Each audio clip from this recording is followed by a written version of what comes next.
There are 4 key pillars to business. Building a successful small business can be life-changing when it's done right. Do you have an idea that you've always wanted to turn into a business? Or maybe running a business and feel stuck in the daily operations? In this episode, I'm going to share with you the 4 pillars and how understanding these can help supercharge the growth of your business.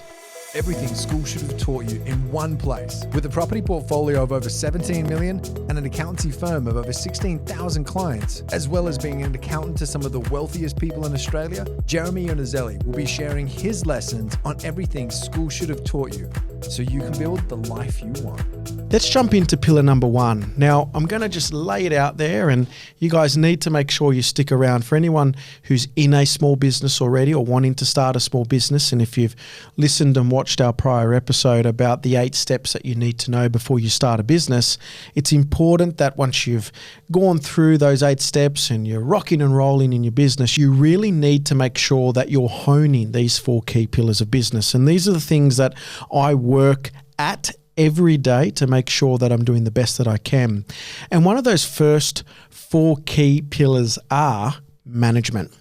Now, there's no doubt about it, people and culture are the backbone of any business, and that comes from management. So one of the couple things that you need to make sure that you're doing is having the right people and culture in your business, and you need to identify what type of culture that you want. Now, some examples of culture could be a very family-orientated culture where you're very flexible with work times and you're happy for them to take time off to take the kids to, for argument's sake, school meetings or school presentations or school carnivals. You could have a culture which is very cutthroat, and that cutthroat culture could be, hey guys, there's 4 people that are going to get sacked this month and I want the 2 best performing to succeed.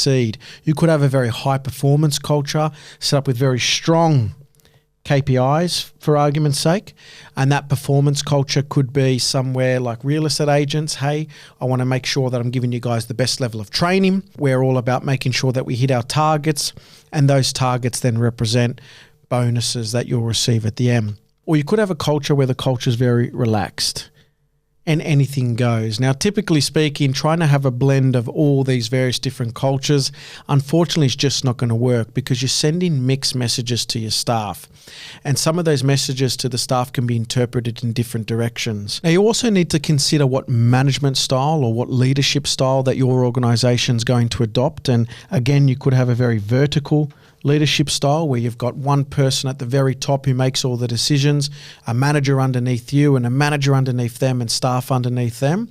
Typically, this was how it was, say, 10, 20, 30 years ago, very autocratic style of leadership where, again, everything was concentrated to, say, a CEO or the boss.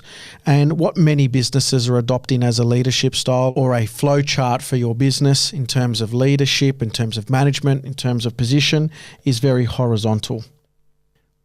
Now, a horizontal leadership style or a horizontal management chart, for argument's sake, is that you've got a number of people or a number of managers or a number of employees all on a level playing field. I personally like to adopt a very horizontal leadership style, and that's because I want my youngest member in my staff group or my colleague group to be able to be as confident, as comfortable to raise their voice and share an idea as someone who's the most senior. So for me, I want to hear the ideas of my youngest or my most inexperienced staff because they're the ones that could be holding a golden key that you don't know about. So management is a very key pillar of any successful business. It's understanding the people, the culture, and the leadership style that you want to generate. Another key pillar that we need to understand, and it's quite important, is marketing. I feel that in a business environment that we're in now, marketing is everything. It creates validity, it creates perception, it creates professionalism, and it gets your product in front of thousands upon thousands of people with sometimes very little effort.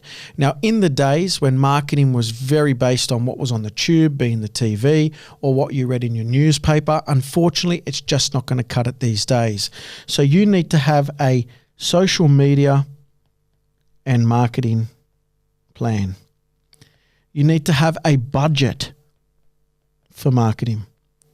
And any business that does not have a social media plan or a marketing budget, you're just not going to keep up with the Joneses. And unfortunately, those businesses that do have a better budget or do have a better social media presence are going to get the validity that you're so desperately seeking for, and unfortunately take all the clients and customers that you're after. So marketing, without a doubt, is one of the key pillars of any business, more so now in 2025 than ever before, because so many people are adopting an e-commerce style of operating where they're able to go on their phone or on their computer and buy the products they're after. For my household, a lot of the shopping that we do is over the internet, and a lot of how we've engaged with these businesses has been over social media. So for me, who's not a big social media person, even I still engage with a lot of the businesses that I connect with, a lot of the businesses that I actually transact with over social media and marketing. And without a doubt, it's coming in from the budget that they've created and the money they've allocated to the marketing. So marketing in 2025 is a very strong key pillar. Now, it doesn't necessarily have to be just marketing on social media platforms like Instagram, Facebook, TikTok, or YouTube, for argument's sake, but you can use marketing such as word of mouth, or you can use coupons. But how often do you get those little coupon magazines in your letterbox and throw them straight out? So again, word of mouth without a doubt would be your low-hanging fruit. They're your easiest things to do as part of a marketing plan. But again, coming back to social media and marketing plan, that is going to help your business grow, be successful, and have a very strong basis for connecting with all your future customers and still connecting with all your current customers as well. One last thing I will add is, if you can, and in the industry you're in, if you've got a CRM, which is a client relationship management software or customer relationship management software, that is something that you would love to have. It's something you probably need to have because it collects all the data from your clients, such as names, date of birth, addresses, and emails. It's a really great communication tool that you can use to peddle out a lot of different maybe social media marketing plans or social media marketing pieces, so you can have a very low cost way of being able to connect with your customers. I personally don't have a very in-depth CRM. I use something that's quite basic, but in my industry as an accountant, a lot of the relationships that I have with my clients are very personal and ongoing. So there's multiple touch points throughout the year. The third pillar to consider is operations. People often refer operations as systems and procedures. Now, it's important in any business, if you've got something that you're doing multiple times, which is a repetitive task, develop a system or procedure for it. Document the process of your business. Create a handbook, a set of rules for your business, so that any particular employee or anyone around the world can pick up the systems and processes of your business and do it from any place at any time around the world. This is something that I've progressively been working on in my own practice for many years, developing a handbook of systems and procedures, templates if you may, and that is what a lot of my colleagues have been using. So when new staff come into our office, they're able to review our systems and procedures, they're able to look at many examples of what to do here and templates they can use to do this, and that is creating a very uniform approach. Now, people often refer to it as the Macca's system. Now, if you've ever gone to any McDonald's in Australia, you'll find they most likely make the Big Mac in exactly the same way. Products all come from the same supplier. They're using the same boxes, they're using the same wrappers, they're using the same cheeses from the same suppliers. So it's very important that if you can develop a system and procedure similar to the way Macca's have done it, it ensures that a uniform process is being followed if you grow in any location in the country, or in fact any location in the world, just making small adaptations to the law or small adaptations to the culture of that particular country. So operations is very key, systems and procedures being number one. A really good example of some systems and procedure manuals or handbooks that I've been doing, and most of it's now all electronic, is I've been using Loom quite a bit to develop our digital handbook. Now, Loom's fantastic because a lot of things in my industry that I do is on a computer based using external softwares from government agencies or internal softwares that I'm using to assist people with their tax and compliance. So what I've done is create charts and chapters of various Loom videos that I've done to record when I'm doing something, say as a return, or I'm doing something, say, as ASIC, and I'm using that to be able to then teach the next generation so that when they come into our business, there's a handbook that they can watch and essentially learn from physical viewing as opposed to just reading something that are words on the page. So Loom is a software that I use. There's many other softwares out there like it, where again, you can just record your screen, talk to your screen, so almost like you're narrating while showing the person what to do. And I believe that this is a great way to minimize time for those repetitive tasks that you do day in and day out. So operations of your business are important, and that comes from creating systems and procedures and also a manual. That's a key pillar in the 4 key pillars of business that you need to consider. The last one is finance. Now, again, if you've heard me in prior episodes when we talk about 8 steps to starting your business, I still feel that finance is the 4th key pillar of any successful business, because what fuels your business, there's no doubt about it, it's clients, it's purchases, it's customers, it's sales, but in the end, it's capital. It's money. And all businesses to grow at some stage will require money, require finance from banks, maybe might require more capital from you as being the shareholder or director of your business. It could be debtor finance. There's a number of different arrangements that you can utilize. But it's important for you as a business owner, again with this 4th key pillar of business, to identify your various finance funnels. Now, finance funnels can include traditional finance, such as banks, could be mezzanine finance. I'm just going to scroll down here. Could be debtor finance, could be chattel financing. And that's very important for you to understand your various funnels of finance. Or it could be the last one, personal finance. These various forms of finance are there to help you get out of trouble or facilitate growth. I see a lot of my clients starting to look at things like chattel mortgages when they're buying cars to preserve capital for future growth and also assist with cash flow.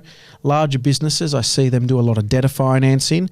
That's when they're selling essentially their debtors or having a security of their debtors to be able to fund more money coming into their business for growth or cash flow. Very rarely do I see a lot of mezzanine finance in the business world, but I do see a lot of now traditional banks. Now, typically speaking, here in Australia, we don't typically do a lot of financing for business, say they do in the United States. And, you know, if you've met anyone from the United States who started the business, one of the first things they do is they go out and get a loan from the bank. Before they've even commenced operating, before they've even commenced trading, they'll go sit down with their bank manager and they'll go get $100,000 as part of their working capital. In Australia, we haven't just quite got there yet. You know, traditionally we'll take funding for property. We might take funding for cars or, you know, for lifestyle assets. We'll take funding for shares. We generally take funding for a lot of tangible things, but not necessarily do we take a lot of funding for businesses. But the irony is if you look at the bigger end of the world, so medium-sized businesses and larger-sized businesses, they're very rarely using their own capital. Yes, they might go to the stock market and list and bring in a whole bunch of shareholder capital to help facilitate growth, but you'll often find in the larger end of the world and the mid end of the world, there is a lot of business funding involved. Their balance sheets are full of debt. Now, yes, against that, they've got a lot of assets, but they know to fuel growth, they need a lot of finance to be able to fund that level of growth and fund the cost that comes with it. So without a doubt, finance funnels are important. Understand what funnel you can look at any particular time to help fuel the growth of your business. Creating capital for fuel is important, and I think finance as part of our 4th key pillar is one of the things that many people need to consider and at least understand where they can go to obtain funding in the future. That's a bit of a wrap up of the 4 key pillars, so I just want to scroll back and let you know what they are. So management, understanding people, culture, KPIs, getting a good understanding whether you want a vertical or horizontal style of management or leadership. Marketing, making sure that maybe a good CRM is in your system. A social media and marketing plan without a doubt is important, and a marketing budget goes with it. Operations, it's all about systems and procedures. It's all about creating manuals. Anything that's repetitive in your business, document it. Create a template for it, because time in business equals profit.